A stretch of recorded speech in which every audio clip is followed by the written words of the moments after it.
Began as a routine accident, but when it was over, a Shreveport woman was lying in a pool of blood at the Shreveport Police Department, and the police officer who had been with her wound up being fired. KTBS 3's Chrissy Coyle joins us tonight with more on this story you'll see only on 3.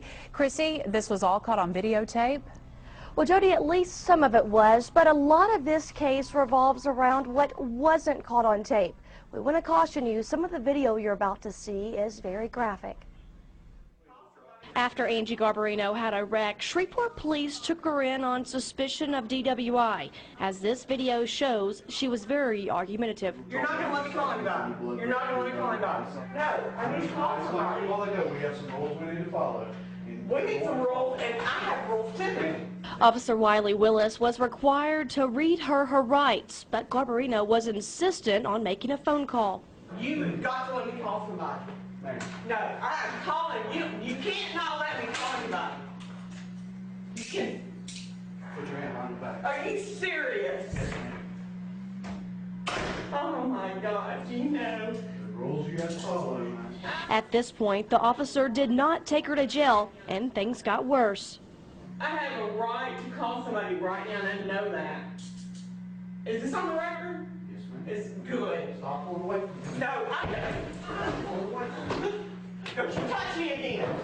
Don't you touch me again. Garbarino later got up to leave. Get away from me! Get away from me! Get away from me! Ah! God, I'm going to call up. Seconds later, You understand, man? Yeah, I understand. the officer stops the tape. It's not known what happened while the tape was off, but when it comes back on, Garbarino is lying on the floor in a pool of blood. Lie down. Lie down. Don't move. Another officer comes in to look at Garbarino, then walks out. Garbarino's lawyer says she suffered a broken nose, a severe cut on the forehead, 2 broken teeth, and bruises on her arms and shoulder. Attorney Ron Machota says Garbarino was not driving drunk that night. As to what happened at the police station, he says, quote, the whole situation could have been avoided if the officer had followed procedure.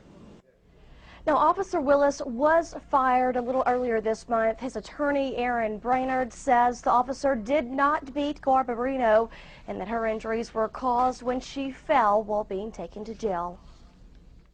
After she refused the breathalyzer test, he turned, in accordance with standard procedures, he turned off the video and saved it. And at that time, she tried to leave the room again.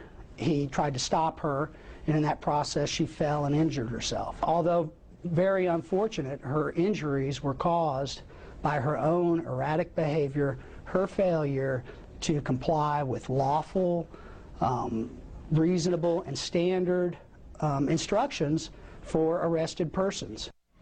Now, Brainerd says Willis turned the camera back on to document her injuries.